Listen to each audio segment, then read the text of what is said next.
Is that better? Oh, yeah. Okay, great. And then there's the argument we always hear, well, there's a difference between standards and curriculum. And you parents, you just don't understand what you're talking about, because no standard is going to tell the teacher how to teach. And if you don't like the math that's coming home with your child, then you need to go speak to your school and tell them that they need to find a different textbook, because clearly you've got a bad book, a bad curriculum. But that doesn't make any sense. It doesn't make sense, because standards drive curriculum. And if that wasn't the case, then back in 2009, every textbook publisher wouldn't have had to go back and revise all of their materials and re-release them in a completely different form with an emblem on the front that says, now aligned to the Common Core standards. Look, if you ask me, if the standards are so harmless and they don't push pedagogy, they don't tell the teachers how to teach, you could keep the same curricula and you could keep the same test. You could give everybody a norm reference test like the Iowa, and if Common Core works, their scores should go up. You shouldn't have to create a separate test to measure its effectiveness, because math is a law. It works or it doesn't. It doesn't matter how you feel about it. 2 + 2 is 4. We're not opposed to CGI methods as parents, and we're not opposed to giving students multiple ways to arrive at an answer. That's one of the things I love about CGI. You can get into their head and find a way to solve it that works for them, right? But the problem is that under this reform, the standards don't allow for that. As Dr. Werman alluded, the standards tell you exactly how you have to tell them how to solve the problem. And on the PARCC test, you will lose points if you don't solve it the way the test wants you to solve it. If you don't use the constructivist method, you lose points. If you go to the PARCC test online and you take the PARCC practice test questions, you will find that it forces the constructivist method. You are not allowed to answer that question using basic standard algorithm and get full credit. Next slide. So what is constructivism? Keep saying that word. What is that? Constructivism is a very controversial approach to education. Some people love it, some hate it. I've talked to teachers that think it's great, and I've talked to teachers that don't like it. As a parent, I don't like it. It's a social, emotional approach to learning. One of the tenets, and this was brought up earlier, is that it's collaborative. So there's a lot of group work, teamwork. One of the things I really dislike about that aspect of it when I go through constructivist materials is that in these teacher trainings, they'll say, I watched a video once of one of them, and it said, well, as long as the whole group agrees that 2 + 2 is 5, then they're okay. We'll worry about proper computing later.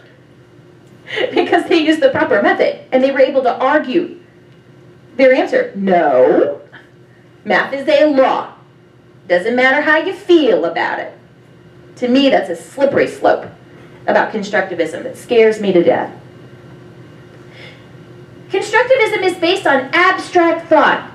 That's, opposed to concrete thought. So with abstract thought, you're taking a mirrored approach to something. You're looking at it from outside the box, so to speak. Well, the problem here shows up for our elementary school kids. And one of the things we'll get into later, and I've got some testimony from a clinical child psychologist, is that for our K through, 5 and even sometimes 7 kids, they can't think abstractly. They haven't developed that yet, developmentally. They need concrete operations. It's inefficient, it's time consuming. When my 4th grader takes 2 pages to solve one division problem, come on, this is not real world. Next slide. Where is it noted in the CCSS? I've read the standards, I've read them many times. As you go through the language, anytime you see references to abstract or asking them to construct, draw or illustrate, argue or explain their math, you are looking at constructivism in the Common Core standards. Next slide. There were a lot of things that Dr. Griffith said earlier that I agreed with. Like I loved when she said that we shouldn't be standardized testing our kids 3rd grade and below. And there were other things that she mentioned that I really found common ground with her on. But the one startling disagreement I have with her and Mr. Coy is that the standards for mathematical practice are the best part of the Common Core. I argue that they are the worst part of the Common Core. They overlay over every grade level, and it is those mathematical practice standards, there's 6 of them, but I only list a couple on this slide, that are wreaking havoc on our elementary school children. To me, that is the problem that needs to be fixed. Next slide. Here's an example. This is my neighbor. 4th grade, you got a word problem. Little Jamie going 634 miles, and on the first day they drove 319. How many miles did they drive? This was from the 4th grade class. Now, The teacher wanted them to draw this little picture. Mind you, this is a 10-year-old in the 4th grade. Now to me, that picture on the left looks like something a kindergartner or a 2nd grader would do. They're literally drawing the path and writing numbers to grandma's house. On the right is the way we learned it using standard algorithm. You take 634 and you subtract 319 and you're done. This child was in tears when the mother had him write it out the way it is on the right, because he was convinced that his teacher was going to mark it wrong and he was going to get in trouble because he wasn't using the right approach to answer the question. What was on the left was what was considered correct and gave him great comfort. Next slide. Here's an example. Grade 4, NBT, B5. Illustrate and explain. That's where they go wrong. We want them to be able to multiply, two-digit numbers and all of that, but when you get to the illustrating and explaining, that's where you lose the parents and the kids. That's not necessary, and for a lot of kids, it's cognitively inappropriate. Next slide. There's another one, constructed response. And it gives them a basic word problem, and it says, explain how you got the answer, and he says, I got the answer by talking in my brain, and I got the answer that my brain got. Because you can't ask children that young to abstractly explain and argue things about math. They're not there yet. Next slide. Dr. James Milgram was the professor that our Lieutenant Governor mentioned earlier that was going to be here in Clinton, and so he sent Zia Warman in his place. He was on the validation committee for Common Core. Now, there were 29 members on that committee, and 5 of them refused to sign off. Only 3 of them are going public because the other 2 don't have tenure yet.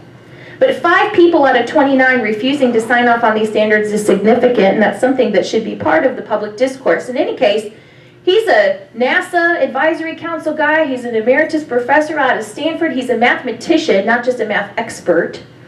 And he refused to sign off on it. Basically, his argument is twofold. He says they spend so much time on this constructive explain and draw your work stuff that by the time they get to 7th grade, they can't do the standard operations.